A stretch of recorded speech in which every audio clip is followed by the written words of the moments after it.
We'll begin with a scheduling update today. President Trump will commemorate the 24th anniversary of 9/11 on Thursday with a visit to the Pentagon Memorial in the morning, followed by an appearance at the New York Yankees game at Yankee Stadium in the Bronx on Thursday evening. Next week, as you all know, the President and the First Lady will depart for their historic state visit to the United Kingdom on Tuesday, and they return to Washington on Thursday. Today, I would like to address the tragedy that has not received nearly enough media attention, the brutal murder of Irina Zerutka. Here are the facts that many outlets have shamefully and intentionally failed to report until President Trump drew attention to it. On August 22nd, Irina Zerutka was stabbed to death on the rail system in Charlotte, North Carolina, by a savage career criminal. This is a public transportation system that many in the area use every single day to go to school and work. Irina was on the train that night traveling home from her job at a pizzeria, still in uniform from her shift. This beautiful, innocent 23-year-old young woman was a Ukrainian refugee who had recently fled her country for a chance at a safer life and a promising new beginning here in the United States of America. But tragically, a public transportation system in a major American city was more dangerous than the active war zone that she left. The President and the entire White House are praying for her family and friends during this unimaginably difficult time. But while we extend our thoughts and prayers, we must also seek justice for this crime and call attention to this heinous incident. Surveillance video of the killing was finally released to the public this past Friday. It shows the alleged killer, DeCarlos Brown Jr., pull out a knife, get up from his seat behind Irina, and prepare to thrust a blade into her neck before the released footage gets cut. This is pure evil on full display. The most enraging and unacceptable part of this story is that her death was entirely preventable. DeCarlos Brown never should have been on that train that night. In fact, he should have been behind bars. DeCarlos Brown has been charged with crimes no fewer than 14 times, dating back to 2011, including for armed robbery, felony larceny, breaking and entering, and shoplifting. Brown had previously served 5 years in prison for a robbery with a deadly weapon charge, and he had also forfeited bonds 3 different times, twice in 2014 and once in 2023. Despite all of this past documented criminal history, when Brown was arrested yet again in January of this past year, a Democrat judge, who I will add was a strong supporter of former Vice President Kamala Harris, released this insane criminal once again without requiring him to pay any bail. He simply had to sign a written promise to return for his court hearing. Think about how crazy it is to ask a career criminal, someone who by definition repeatedly breaks the law, to just sign a written promise and come back again another day. This is madness. This monster should have been locked up, and Irina should still be alive. But Democrat politicians, liberal judges, and weak prosecutors would rather virtue signal than lock up criminals and protect their communities. And perhaps most shamefully of all, the majority of the media, many outlets in this room, decided that her murder was not worth reporting on originally because it does not fit a preferred narrative. Many of the journalists in this room spilled plenty of ink trying to smear Daniel Penny for defending a subway car from a deranged lunatic in New York City, but none of those same reporters lift a finger to write stories about an actual murderer. Here's the truth that every American must know. Too many innocent people across the country continue to pay the price of the failed experiment known as cashless bail that has been championed by the Democrat Party for years. All the way back in 2020, North Carolina's then Democrat Governor Roy Cooper established a so-called task force for racial equity and criminal justice. Sounds nice, but it's not. That task force was co-authored by then Attorney General and current Democrat Governor Josh Stein. It recommended, quote, reimagining public safety to, quote, promote diversion and other alternatives to arrest. It also advised to de-emphasize some felony crimes, prioritize, quote, restorative justice, and eliminate cash bail. Democrats in North Carolina and nationwide are consumed with pushing a woke, soft-on-crime agenda, no matter how many innocent Americans suffer as a result. Instead of aggressively prosecuting and locking up violent criminals, the Democrat-backed cashless bail approach lets these criminals roam free in our country to offend again and again. These reckless policies have turned too many of American cities into hunting grounds for career criminals who mock our justice system, drain law enforcement resources, and wreak havoc on law-abiding citizens. Enough is enough, and that is why President Trump is doing everything in his power by taking action to undo these absurd policies. The president recently signed a powerful executive order directing the AG to submit a list of states and local jurisdictions with cashless bail policies, so that the Trump administration may identify federal funds that are being provided to these states and can potentially be suspended or terminated. President Trump firmly believes that to maintain order in public safety, we must incarcerate individuals whose pending criminal charges or criminal history demonstrate a clear, ongoing risk to civil society. This is a common sense and sensible approach that the vast majority of Americans agree with, and it's time for the Democrat Party to get on board with what is right. When these criminals are caught, they must be prosecuted to the fullest extent of the law and be sent to prison, where they can no longer terrorize our streets. This is the mandate the American people delivered to President Trump, and it's a mandate he intends to fulfill. Staying on the topic of public safety, new preliminary data released today by Customs and Border Protection in August shows that President Trump has delivered the most secure border in American history. For the fourth straight month, 0 illegal aliens were released into the United States by CBP. Nationwide encounters are down 93% below the peak of the Biden administration. Border Patrol apprehensions on the southwest border in the entire month of August were less than what was apprehended in 4 days in August 2024 under the Biden administration. President Trump has ended disastrous Biden illegal alien invasion, and he sealed our border in record time, keeping this central promise he made to the American public. With that, I will take your questions. Here in our new media seat today, we have Michael Schellenberger, who is the founder of Public News with nearly 2 million readers and subscribers. Michael, thank you for being here today. Thank you. And why don't you kick us off? Sure. Thank you for making space for new media. Nice to meet all of you. It's great to be here. I want to see if you could give some insight into whether the president is considering additional measures against Europe and Brazil, not just for censorship, but also for preventing political candidates from actually competing in elections. We've now seen in Romania, France, and now Germany with Joachim Paul, efforts to basically just prevent candidates from being able to compete in elections. The president has shown some concern around President Bolsonaro, who's being prevented from running. All of this is coming in the context of increased censorship of online platforms, of American platforms, and efforts to censor Americans. I'm personally being investigated under criminal investigation with my Brazilian colleagues for publishing the Twitter Files Brazil. We're very grateful that the president has imposed Magnitsky sanctions on the judge. Is the president considering additional actions, given that it appears that they're going to end up with a conviction against President Bolsonaro, preventing him from running?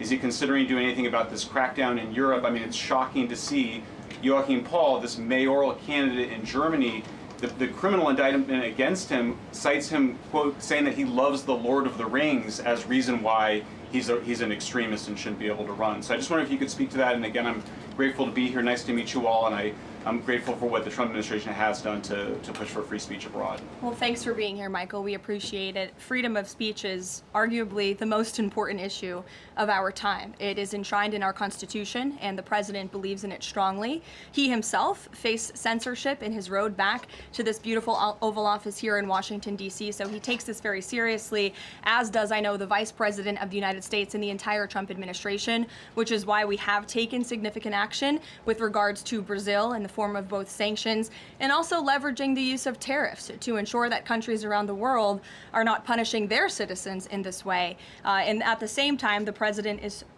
while he's leveraging the United States to safeguard our interests abroad, he's also making sure that freedom of speech remains here in the United States of America. So I don't have any additional actions to preview for you today, but I can tell you this is a priority for the administration, and the president is unafraid to use the economic might, the military might of the United States of America to protect free speech around the world. Quick follow-up to that? Sure. Quick follow-up, which is just, there was a Reuters story saying that the Trump administration was looking at this Europe-U.S. trade deal as one of the sticking points, this issue of the censorship not just of U.S. platforms, of Americans. Do you have any updates on how those trade talks are going?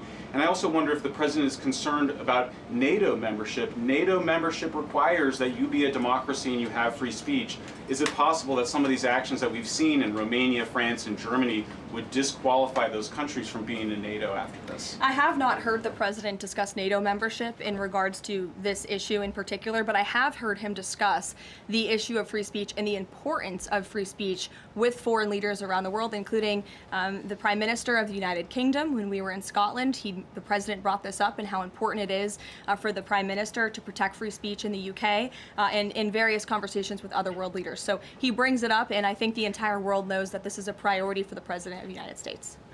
Gabe. Thank you, Caroline. Regarding the Israeli strike in Doha, how much time or how much of a heads up did the U.S. get, and does the president support the strike? Sure. Well, I have a statement to read for all of you with respect to the Israeli strike in Doha, and here it is. This morning, the Trump administration was notified by the United States military that as Israel was attacking Hamas, which very unfortunately was located in a section of Doha, the capital of Qatar. Unilaterally bombing inside Qatar, a sovereign nation and close ally of the United States that is working very hard and bravely taking risks with us to broker peace, does not advance Israel or America's goals. However, eliminating Hamas, who have profited off the misery of those living in Gaza, is a worthy goal. President Trump immediately directed Special Envoy Witkoff to inform the Qataris of the impending attack, which he did. The president views Qatar as a strong ally and friend of the United States and feels very badly about the location of this attack. President Trump wants all of the hostages in Gaza and the bodies of the dead released, and this war to end now. President Trump also spoke to Prime Minister Netanyahu after the attack. The Prime Minister told President Trump that he wants to make peace, and quickly. President Trump believes this unfortunate incident could serve as an opportunity for peace. The president also spoke to the Emir and Prime Minister of Qatar and thanked them for their support and friendship to our country.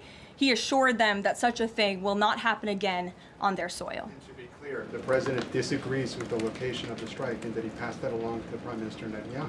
The president just confirmed that in the statement that I just read to you, which I spoke with him about before coming out here. Caroline, Jackie.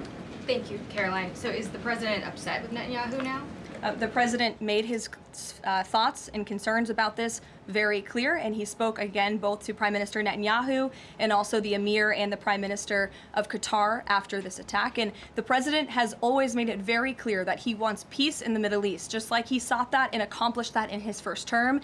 He expects all of our allies and friends in the region, that includes both Qatar and Israel, to seek peace as well. And he wants to see that happen, and he's working with all of our allies in the region to get that done. Are there any consequences, so to speak, for Netanyahu doing this, as it sounds, against the president's wishes, or at least his belief that it was appropriate? Is there going to be any directive from the president to Netanyahu in terms of what's allowed in the future? And also, is there any concern this could jeopardize the Abraham Accords? Look, that's a decision only the president can make. With respect to your first question, to answer your second question, as you heard from the president, he said he believes that this can serve as an opportunity for peace, and he's still actively and aggressively pursuing it with all of our allies and partners in the region. Jennifer? Just to follow up on that, Caroline, are you able to say how often the president spoke to the Prime Minister of Israel before this? Because that's one question. And then what did he mean on Sunday when he posted, "I've given my last warning to Hamas," etc.? He wasn't talking about this strike on Doha? No, he was not. As I told you, the Trump administration was notified by the United States military that Israel was attacking Hamas, and the president spoke to the Prime Minister after the attack, as well as, again, the Emir and the Prime Minister of Qatar. And I know Secretary Rubio and Special Envoy Witkoff were present for that call with the Qataris as well. Reagan. Thanks, Caroline. I have two questions for you on crime crackdown. Sure. Democrats have tried to argue that red states have higher crime rates while overlooking problems of high crime in blue cities. I'm wondering if the president would consider working with red state governors to fix high crime in blue cities, like in Memphis, Tennessee.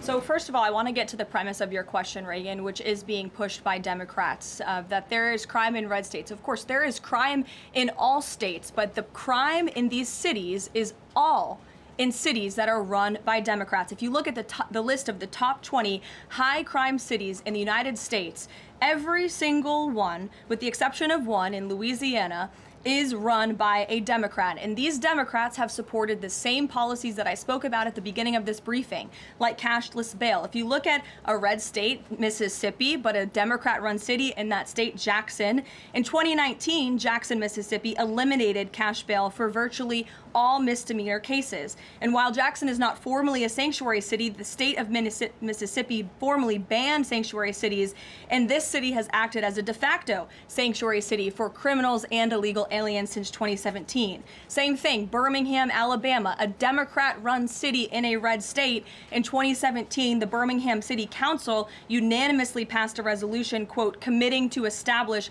sanctuary policies. So if you actually look at the facts from these Democrat-run cities, these are cities that are run by Democrats and by by members of the Democrat Party. These are blue cities, and they have all supported these disastrous policies which allow repeated career criminals back onto the streets to further commit acts of violence. And so to answer your question, yes, the president wants to work with anyone across this country who wants to end these horrible policies and to bring law and order to our streets. And I think that is proven by his tremendous cooperation with the mayor of Washington, D.C. and our nation's capital. And just look at the results of that. And I do have some updates for you on the D.C. crime crackdown if anyone is interested. There have been a total of 2,177 arrests made since the start of the operation on August 7th. Just last night, there were 57 arrests made in Washington, D.C. Of the 57 arrests, there were 14 illegal aliens who were arrested, many of whom had prior criminal histories. And other arrests just last night in our nation's capital, so you all can be very grateful for this.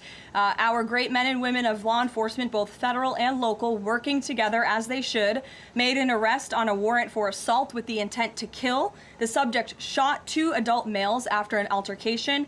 They made an arrest on a warrant for an armed carjacking. The subject assaulted an adult male in the face with a firearm and then took his keys.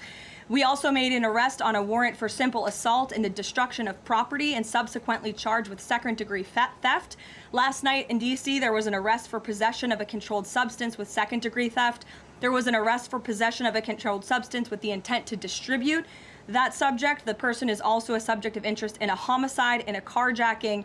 Last night in D.C., we also arrested a felon in possession of a firearm who was carrying that firearm without a license. So these are the career criminals. These are the bad guys that we are picking up in Washington, D.C. every day. The president would love to do this in every Democrat-run city across the country, and he hopes that more Democrats will call the White House to allow us to help them. One more that's D.C. specific. Congress is poised to not extend Trump's federalization of the D.C. police.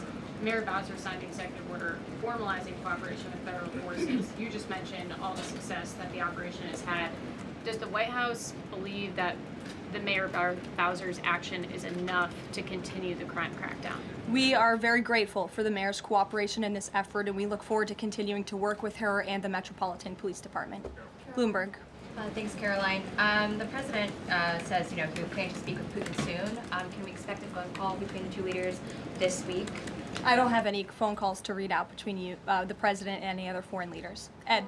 Thanks, Carol. I want to ask about the benchmark revisions that came out. If you look at the revisions between March of 2024 and March of 2025, and you do a little math, it averages out to 73,000 jobs roughly per month added to the economy, less than what was thought. When can we expect the Trump administration, now that their policies are rolling out, for that increase, that average to increase? Well, let me just say something about the revisions that came out this morning. And this was one of the biggest revisions in absolute terms in decades.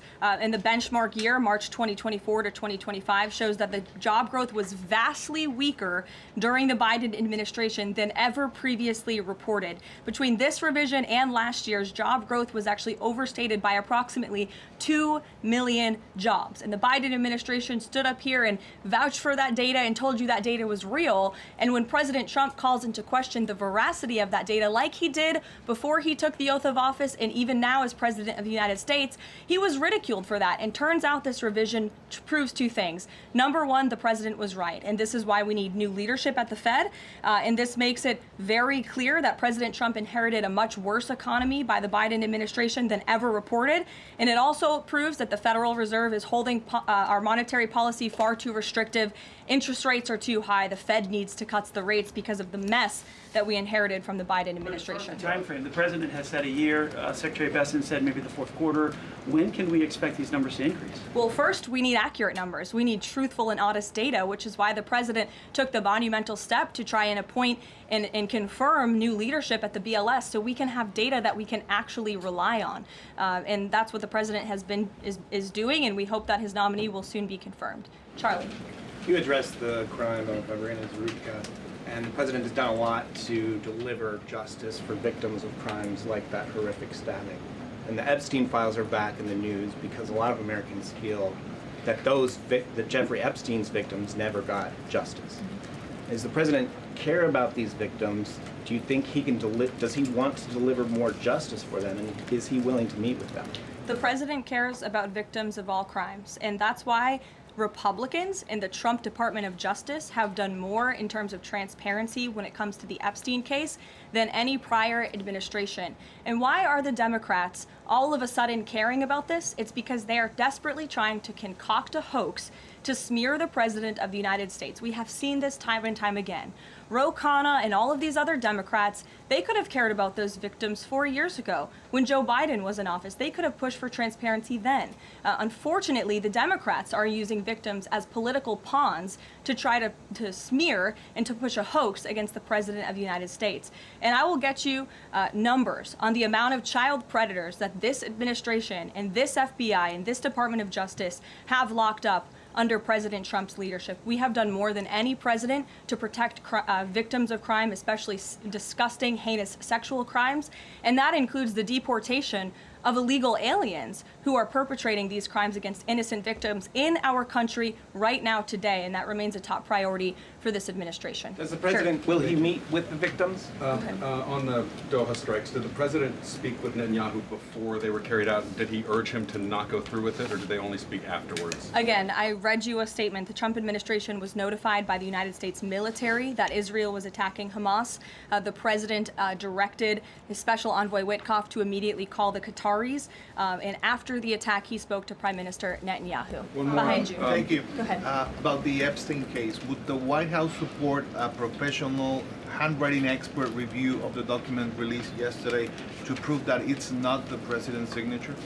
Sure, we would support that. And in fact, I have already seen many forensic analysts of signatures coming out. I believe it was the Daily Signal that published a piece with 3 separate signature analysts who said that this absolutely was not the president's authentic signature. And we have maintained that position all along. The president did not write this letter. He did not sign this letter. And that's why the president's external legal team is aggressively pursuing litigation against the Wall Street Journal, and they will continue to.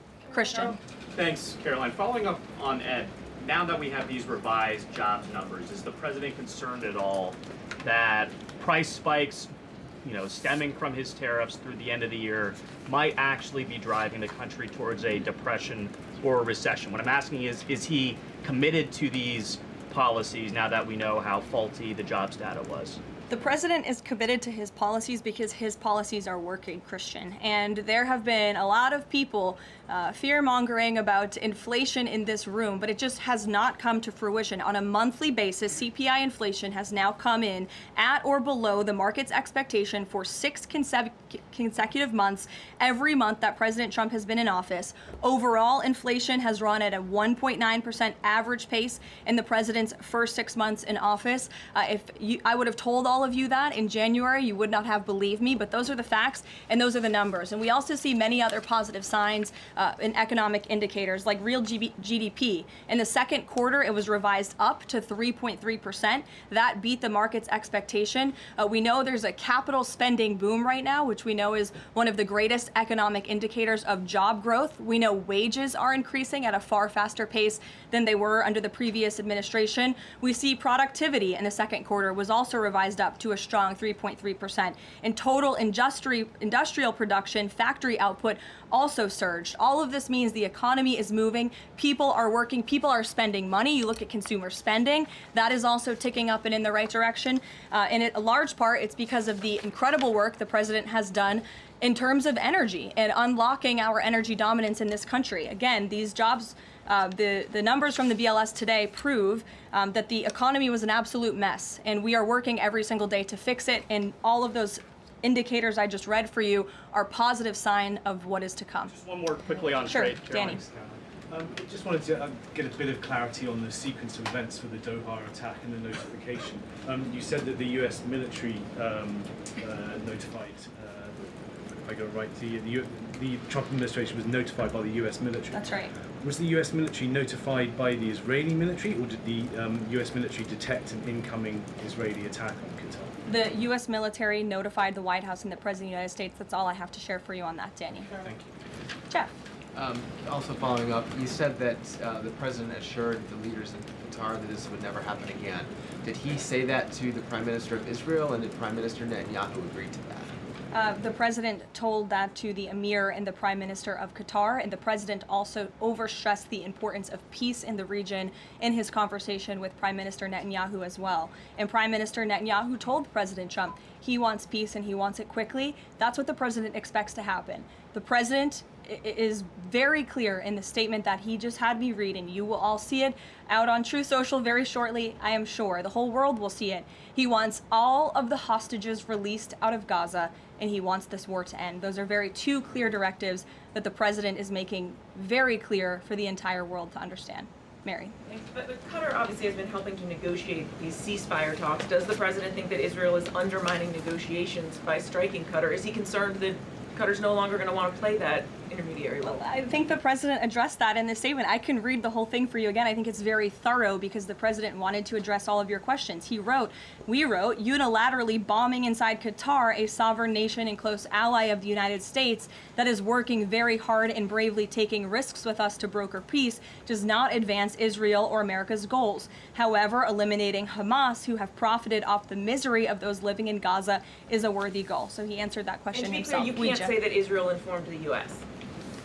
What I can tell you is the United States military informed the Trump administration. Thank you. A quick follow on that. Can you tell us when the U.S. military was notified, given that the largest U.S. military base is in Doha? And then I have a question on D.C. crime.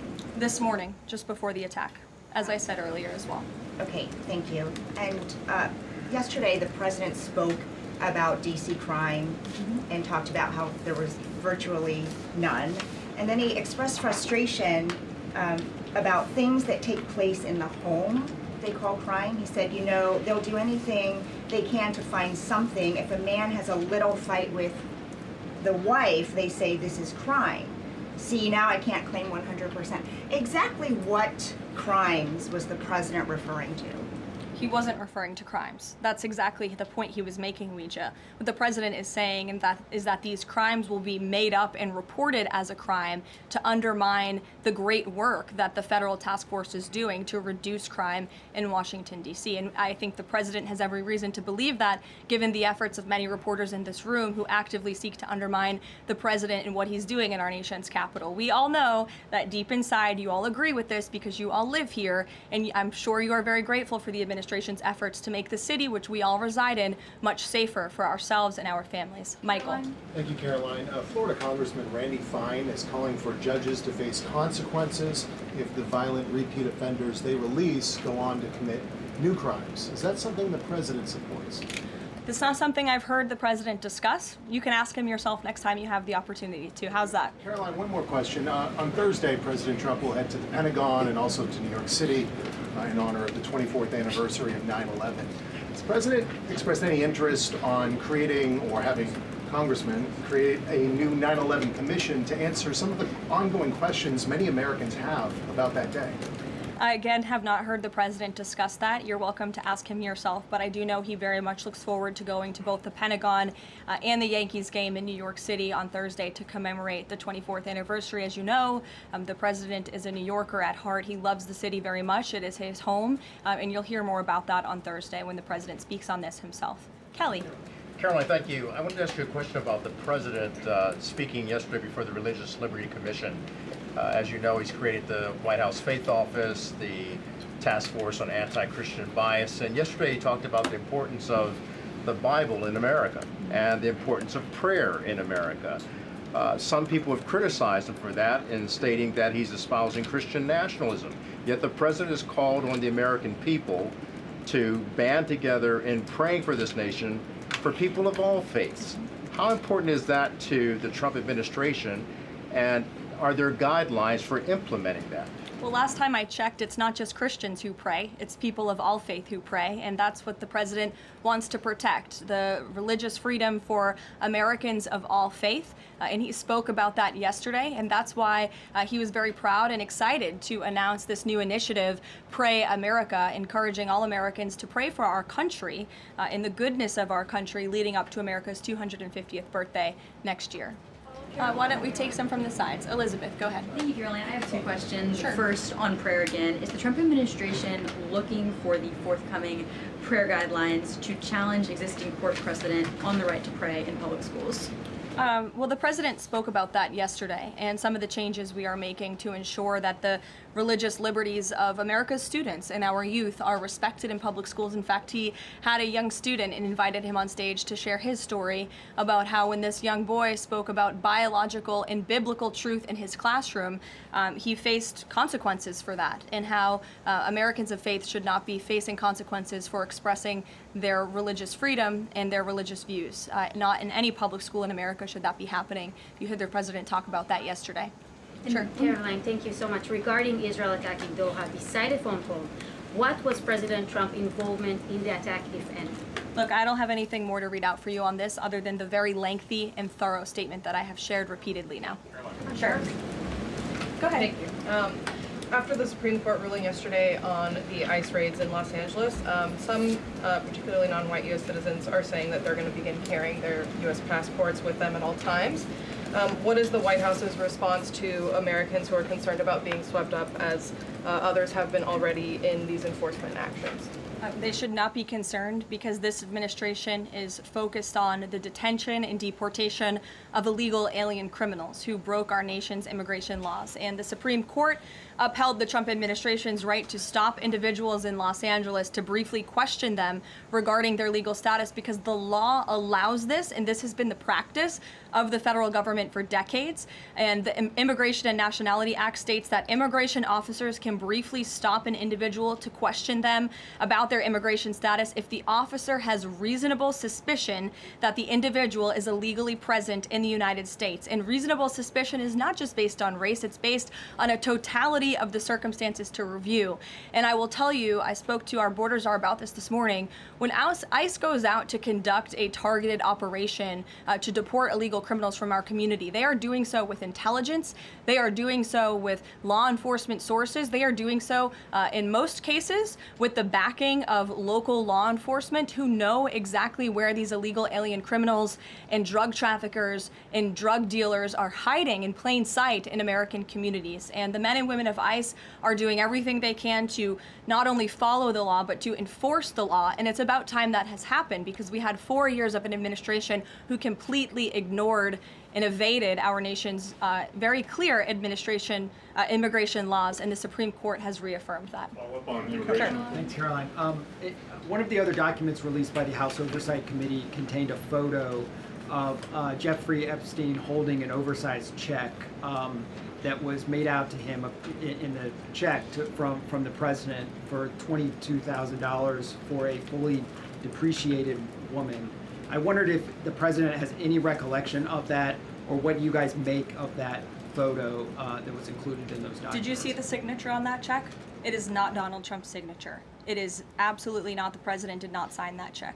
But does he recognize Jordan, the go woman? ahead. Caroline, Thank you, Caroline. on the New York City election, Caroline. is he Well, considering? I'll take both of you. Go ahead. So first, is the president considering offering Mayor Eric Adams a job? If so, why? And does he think Curtis Lee was a serious candidate for New York City mayor? Look, the president has made it quite clear he wants this race to move forward in New York City. He does not want a communist to be running New York City, but as for weighing in on other individual candidates, I'll leave that to the president to do himself.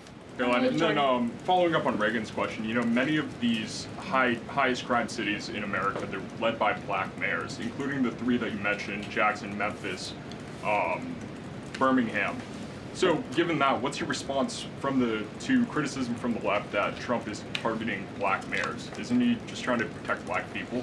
The president is trying to protect all Americans from crime, and he wants to make all of our cities in America safe. And the fact is, the most dangerous cities in America are run by Democrats, overwhelmingly. And according to the FBI crime statistics, 19 of the top 20 cities with the highest murder rate are run by Democrats. And these high crime Democrat-run cities are driving up the crime stats in otherwise safe red states. So of course he wants to address this problem. He's made that quite clear.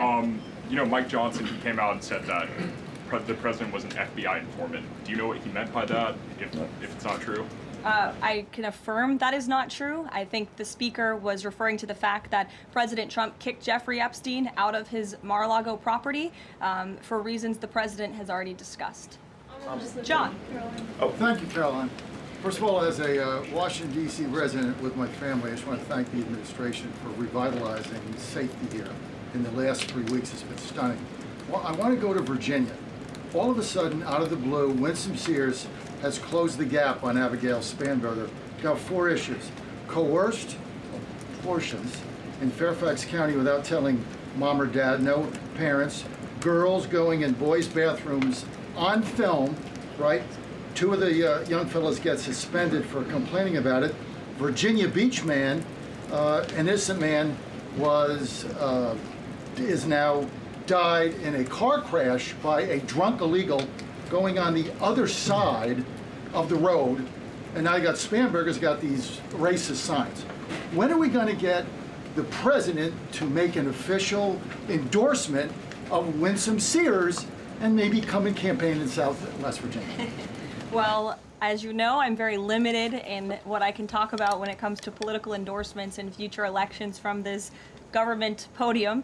But all of the issues that you just mentioned I know are very important to the president, and it's quite common sense. It's the foundation of the Republican Party, and it's what sent this president back to the Oval Office. We want to keep men out of women's sports and bathrooms. We want criminals to be locked up. The president wants to see law and order in every state across the country. But as for political endorsements, I'll leave that to him and his political advisors to make those.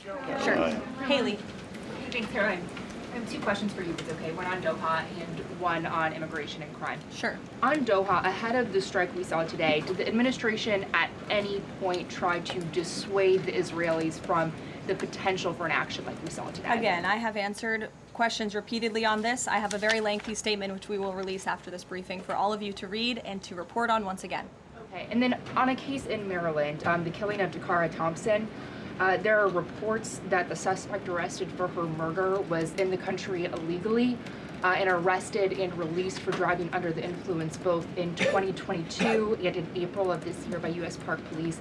Is the administration looking into what process allowed this to take place? Yes, we absolutely are. As soon as we saw this case, we ensured that the Department of Homeland Security and the Department of Justice were on it, and I can assure you that they are. This is another heinous act of violence against someone who should have never been in our country illegally in the first place, and that's exactly why the deportation of illegal criminals from our country is a top priority for this administration, and it's something that is happening every single day. And I would encourage all of you to continue to report on the very violent illegal alien criminals that we are deporting daily from American communities across the country. We will never understand how many lives have been saved by these efforts, or how many lives would have been lost if not for this president and the administration's policy to deport illegal criminal aliens. On tariffs? Thanks, Caroline. To follow up on Charlie's question, would the president meet with the Jeffrey Epstein victims? I don't have any meetings for you to read out on that. Caroline, Go ahead. Thanks, Caroline. Is the Trump administration considering a ban on transgender Americans owning guns? Is that something the president would support, even as we've seen some gun groups oppose the idea of it? I saw reporting on this. I understand there were very preliminary, low-level discussions about this at the Department of Justice, and then sometimes those discussions are reported as fact. I'm not tracking any potential actions on this front, and I'll let the president weigh in on that. It's a policy decision, and it's far too early or would be premature, inappropriate for me to weigh in on it at this point in time. Behind you. Go ahead. After the immigration raid at the plant in Georgia on Friday, the president said over the weekend that he's open to some kind of changes in perhaps rules or visa rules or law that would prevent something like that happening in the future for skilled workers to train American workers. That's right. Can you confirm that and that the administration supports those changes, and what exactly would that look like? Well, the president said it himself in a statement that he put out on Sunday night, where he is very grateful for foreign companies from around the world and the investments that they are making right here in the United States of America. And he understands that these companies want to bring their highly skilled and trained workers with them, especially when they're creating very niche products like chips, or in this case in Georgia, like batteries. But the president also expects these foreign companies to hire American workers, and for these foreign workers and American workers to work together to train and to teach one another. And so he expects these foreign companies to hire American labor. We want Americans to have these jobs. Americans need these jobs, but he also understands the need for these companies to bring over their workers who already have these skills. So I think it's a very what those changes might be? I think it's a very nuanced and responsible and sensible approach for the president to take. And I know that the Department of Homeland Security and the Department of Commerce are working on this matter together. I would defer you to them for any further action on this front. Caroline, thank you. I want to follow up on something you said. You said the Epstein documents are a hoax that Democrats are perpetrating against the president. You've said he didn't sign that check, that he didn't sign the birthday card that he allegedly signed. So what is the theory, since these documents came from the Epstein estate? Who is I guess in your view, faking these documents? I did not say the documents are a hoax. I said the entire narrative surrounding Jeffrey Epstein right now that is absorbing many of the liberal cable channels on television is a hoax that is being perpetuated by opportunistic Democrats like Ro Khanna and the others whom you saw on that press conference outside of Capitol Hill, who are trying to push this hoax against the President of the United States. What exactly is the hoax? I'm just trying to understand what's fake. What's fake is not the documents. The hoax is the Democrats pretending to care about victims of crime when they do not care about victims of crime, when they have done nothing to solve crimes, when they have done nothing to lock up child pedophiles and child rapists across the country, and when they are now using victims as political props to try and, again, smear the President of the United States and drag on this bad story about him. It is a distraction. The Democrats view this story as nothing more than an attempt to distract from the accomplishments and the achievements of this administration. And that is what we mean when we call it a hoax. If he didn't sign these, if you said he didn't sign the birthday card, he didn't do this, he also didn't do the check, those were in documents from the estate. So what is the working theory as to why he's in them? The president has one of the most famous signatures in the world, and he has for many, many years. You know that, Maggie, you've covered him for a long time, long before he assumed this office when he was a businessman in New York. The president did not write that letter. He did not sign those documents. He maintains that position, and that position will be argued in court by his lawyers. The president is very confident he is going to win this case. Carolina. Thank you. Is the president planning to meet with Eric Adams in New York, maybe at the Yankees game? And has he personally talked to him about the race? I am not tracking any meeting with Mayor Adams at this time, but if that happens, I'm sure the New York Post will be one of the first people to know about it. I'll take a couple more questions. Why don't we go to the back? Tom Dempsey with News Nation. Regarding the growing U.S. military News presence... Nation, all the way in the back. Regarding the U.S. military, the growing U.S. military presence in the Caribbean, when asked directly about possible future military action, President Trump responded, "You're going to find out." What could the U.S. public expect of that situation moving forward, and what sort of ongoing threat does Trendejo Agro present? I think it would be very unwise of me to preview what the president meant from this podium. But I think what the heart of what the president was saying, I know what the heart of what the president was saying in this administration believes, is that the regime in Venezuela is illegitimate. And it is unacceptable to this president and this administration to traffic illegal, deadly drugs into the United States of America.